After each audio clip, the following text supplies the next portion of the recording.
আসসালামু আলাইকুম, সবাইকে স্বাগত জানাচ্ছি হাফিজাস রেসিপিস। আজকে আরেকটা নতুন রেসিপি নিয়ে হাজির হলাম। আজকে রান্না করব সিচুয়ান চিলি প্রন। তো একটা বাটি প্রথমে নিয়ে নিয়েছি, সসটা প্রিপেয়ার করব। তো প্রথমে দিয়ে দিচ্ছি চিলি সয়া সস, এরপর দেব ওয়েস্টার সস,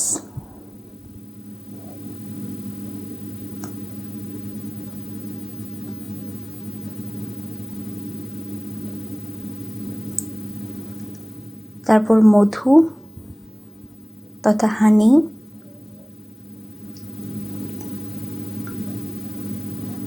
সাথে আরও দেব হচ্ছে কর্নফ্লাওয়ার।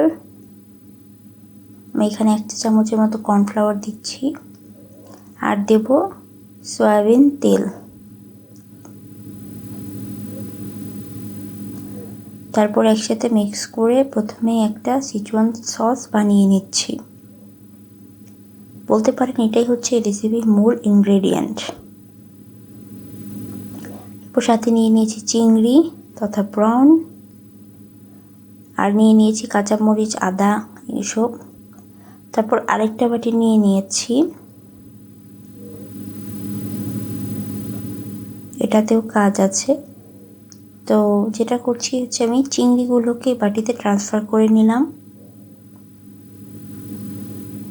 আমি এখানে মিডিয়াম তো ছোটো সাইজের চিংড়ি নিয়েছি, আপনারা চাইলে বড় সাইজের চিংড়িতে এটা করতে পারেন। চিংড়িটাকে ম্যারিনেট করছি, দিয়ে দিচ্ছি সামান্য কুকিং অয়েল, সয়া সস। এই ম্যারিনেশনটা একটু ডিফারেন্ট। আমি এর আগে চাইনিজ রেসিপি ট্রাই করেছি, কিন্তু এখানে চিংড়ি ম্যারিনেশনটা একটু ডিফারেন্ট। এরপরে সাথে দিয়ে দিয়েছি কর্নফ্লাওয়ার, এটা দিয়ে হচ্ছে কোটিং করব।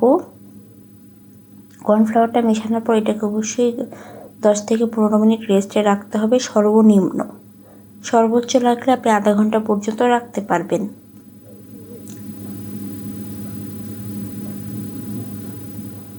কোটিং করা হয়ে গেলে রেস্টে রেখেছিলাম। এরপরে চুলায় প্যান বসিয়ে দিয়েছি, দিয়ে দিচ্ছি সয়াবিন তেল,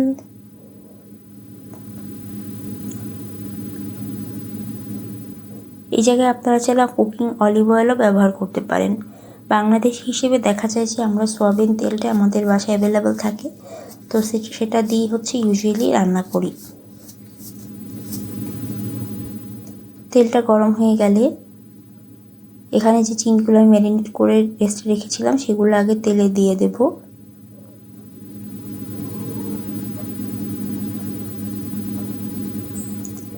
সত্যি বলতে আমরা যে ধরনের রেসিপি খাই বা এর আগে আমি যেই ধরনের রেসিপি আমার চ্যানেলে আপলোড করেছি তার থেকে এই রেসিপিটা সম্পূর্ণ ডিফারেন্ট এবং স্বাদেও ভিন্ন, রান্নার প্রসেসও ভিন্ন।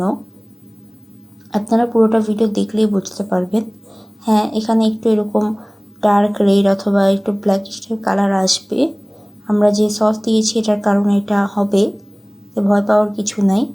আর হচ্ছে এটাকে অবশ্যই তেলটা গরম হওয়ার পর লো আছে এটাকে ফ্রাই করতে হবে। যেহেতু চিংড়ি, এটা ফ্রাই হতে বেশি সময় লাগবে না, 2-3 মিনিটের মধ্যে উভয় পাশ ফ্রাই হয়ে যাবে।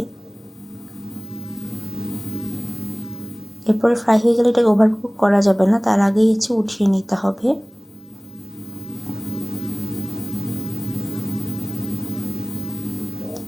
আমার সবগুলো চিংড়ি উঠানো হয়ে গেছে।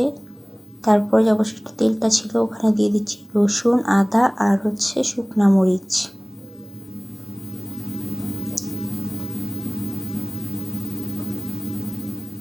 দিয়ে একটু নেড়ে চেড়ে নেব। চুলাটা আপনি লো থেকে লো মিডিয়ামই রাখতে পারেন।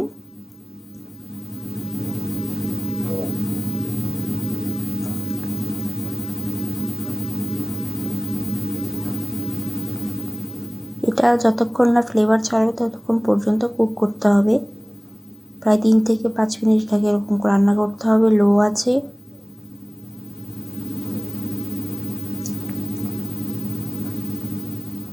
ফ্লেভার ছড়ানো শুরু হয়ে গেছে।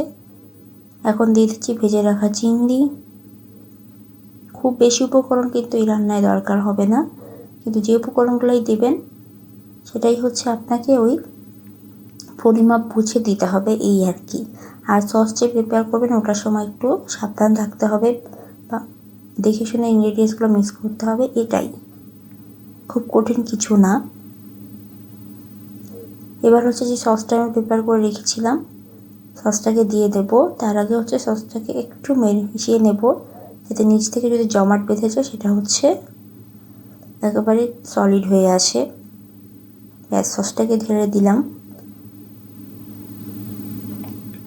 ভালো করে নেড়েচেড়ে মিশিয়ে নেব। কোথাও একটা দেখেছিলাম যে আমাদের বাঙালি যারা গৃহবধূ মা আছে বা মহিলা আছে, তারা রান্নাঘরে অনেক বেশি সময় কাটায়। সাথে দিয়ে দিচ্ছি সামান্য একটু পানি। কিন্তু সেই তুলনায় আপনার ইউরোপ, আমেরিকা, চীন, জাপান বা অন্যান্য দেশের মহিলারা এত সময় কাটে না। তাদের চেয়ে প্রায় অর্ধেক বা 3 ভাগের 1 ভাগ সময় তারা রান্নাঘরে কাটায়।